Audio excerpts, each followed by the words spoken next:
మధ్యప్రాచ్యం ప్రస్తుతం మరోమారు భగ్గుమంది. ఇజ్రాయెల్తో యుద్ధం చేస్తున్న హమాస్కు తాజాగా కోలుకోలేని దెబ్బ తగిలింది. హమాస్ చీఫ్ ఇస్మాయిల్ హనియాను ఇరాన్ రాజధాని టెహరాన్లో ఆయన నివాసంపై దాడి చేసి చంపేశారని ఇరాన్ మీడియా వెల్లడించింది.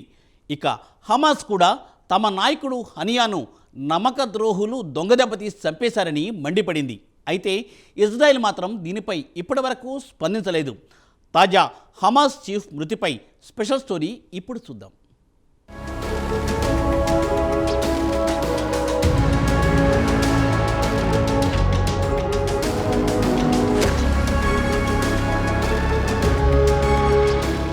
మధ్యప్రాచ్యం మరోమారు భగ్గుమంది. ఇజ్రాయెల్పై దాడి చేసిన హమాస్ భారీ మూల్యం చెల్లించుకుంటోంది. తాజాగా హమాస్ కీలక నేత ఇస్మాయిల్ హానియా ఇరాన్ రాజధాని టెహరాన్లో బుధవారం ఉదయం హత్యకు గురయ్యాడు. ఆయనతో పాటు ఆయన బాడీగార్డ్ కూడా దుర్మరణం పాలయ్యాడు. కాగా హానియా ఇరాన్ ప్రెసిడెంట్గా ఎన్నిక మసూద్ పెజెష్కియన్ ప్రమాణ స్వీకారానికి హాజరు కావడానికి టెహరాన్ వచ్చినప్పుడు ఆయన నివాసంపై జరిగిన బాంబు దాడుల్లో ఆయన మృతి చెందారు. దీనిపై పూర్తి స్థాయిలో దర్యాప్తు చేయిస్తామని ఇరాన్ ప్రకటించింది. ఇదిలా ఉండగా హమాస్ కూడా ఇరాన్లో తమ నాయకుడు చనిపోయాడని ప్రకటించింది. అయితే ఆయన మృతికి ఇప్పటి వరకు ఎవరూ బాధ్యత తీసుకోలేదు. అయితే అందరి వేళ్లు మాత్రం ఇజ్రాయెల్ వైపే చూపిస్తున్నాయి. గత ఏడాది అక్టోబర్ 7న హమాస్ ఇజ్రాయెల్పై దాడి చేసి 1200 మందిని ఊచకోత కోయడంతో పాటు మరో 250 మంది బందీలుగా చేసుకుని గాజాకు తీసుకువెళ్లిన విషయం తెలిసిందే. దీనికి ప్రతీకారంగా ఇజ్రాయెల్ హానియాను చంపేసిందన్న అనుమానాలు బలంగా వినిపిస్తున్నాయి.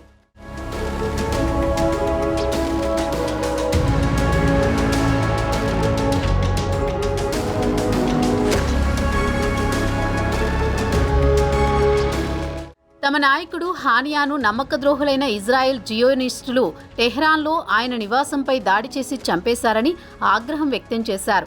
ఇరాన్ కూడా హానియా మృతికి ఇజ్రాయెల్ కారణమని ఆరోపించింది. అయితే ఇజ్రాయెల్ మాత్రం తక్షణమే ఎలాంటి కామెంట్ చేయలేదు. అయితే విదేశాంగ మంత్రిత్వ శాఖ అధికార మీడియా ప్లాట్ఫామ్ ఎక్స్లో స్పందించింది. అమెరికా పొలిటీషియన్ రిచీ టొర్రీస్ పోస్ట్ను రీషేర్ చేసింది. ఇక ఆయన పోస్ట్ విషయానికొస్తే హమాస్ నాయకుడిని శాశ్వతంగా నరకానికి పంపించామని, ఆయన కోసం నరకంలో ప్రత్యేకంగా రిజర్వ్ చేసిన ప్రాంతానికి పంపించామని ఎక్స్లో పోస్టు పెట్టారు. దాన్ని ఇజ్రాయెల్ విదేశాంగ మంత్రిత్వ శాఖ ఎక్స్లో రీషేర్ చేసింది.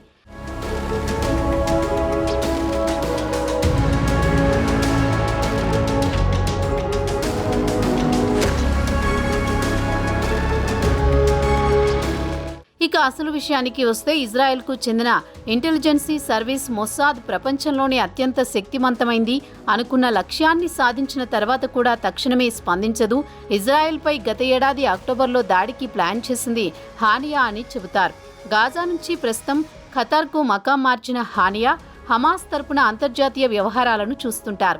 ఇజ్రాయెల్తో కాల్పుల విరమణ సందర్భంగా కూడా అత్యంత కఠిన నిబంధనలు విధించారని, కాల్పుల విరమణకు అడ్డుపుల్లలు వేశారన్న టాక్ కూడా వినిపిస్తోంది. ఇదిలా ఉండగా హమాస్ టాప్ లీడర్షిప్ ప్రపంచంలో ఏ మారుమూల దాగి ఉన్నా వారిని లేపేస్తామని ఇజ్రాయెల్ హెచ్చరించింది. ఈ దాడికి ఏప్రిల్ 10న ఇజ్రాయెల్ వైమానిక దాడిలో హానియా ముగ్గురు కుమారులు హాజెం, అమీర్, మొహమ్మద్ దుర్మరణం పాలయ్యారు. అలాగే 4 మనవలు, మనవరాళ్లు మృతి చెందారు.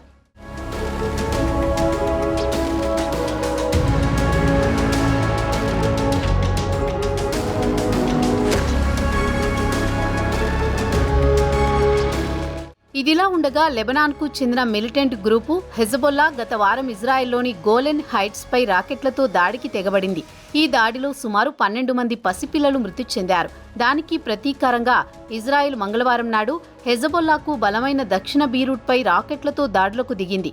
ఈ దాడిలో ఫౌదా షకూర్ మృతి చెందాడు. కాగా గత వారం ఇజ్రాయెల్పై దాడులకు షకూర్ కీలక పాత్ర పోషించాడు.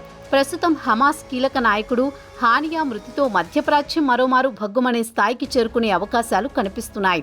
ఇజ్రాయెల్ చుట్టుపక్కల ఉన్న అన్ని ముస్లిం దేశాలు ఇజ్రాయెల్ను హెచ్చరిస్తున్నాయి. ఇరాన్తో పాటు లెబనాన్, టర్కీలు కూడా ఇజ్రాయెల్కు గట్టి బుద్ధి చెబుతామని హెచ్చరిస్తున్నాయి. తాజా ఘటనతో మరోమారు ఉద్రిక్త పరిస్థితులు నెలకొనే అవకాశాలున్నాయి.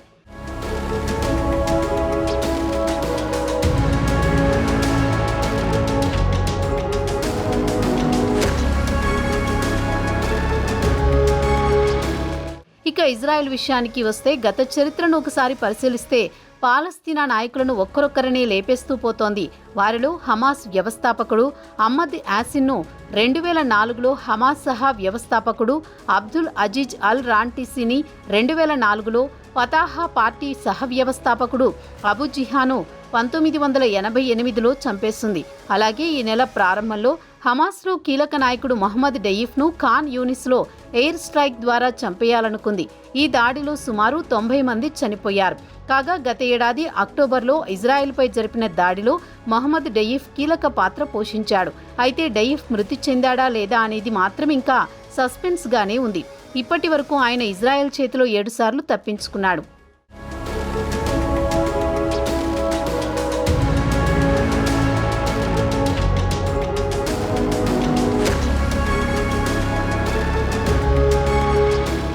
ఇటీవలే హానియా హమాస్ ఇజ్రాయెల్ యుద్ధం గురించి ప్రస్తావిస్తూ ఈ యుద్ధంలో ఇప్పటి వరకు 60 మంది తన బంధువులు మరణించారని చెప్పారు. ఈ యుద్ధంతో తాను భారీ మూల్యం చెల్లించుకున్నానని చెప్పుకొచ్చాడు. ఇక హానియా మృతితో హమాస్కు కోలుకోలేని దెబ్బ అని మిడిల్ ఈస్ట్ ఎనలిస్టులు భావిస్తున్నారు. తాజాగా హమాస్ కీలక నాయకుడి మృతితో అన్ని ముస్లిం దేశాలు కలిసి ఇజ్రాయెల్పై దాడులు చేస్తాయా అన్న సందేహాలు మాత్రం బలంగా వినిపిస్తున్నాయి. మరి తాజా పరిస్థితుల క్రమంలో అమెరికా ఎలా స్పందిస్తుందో వేచి చూడాల్సిందే.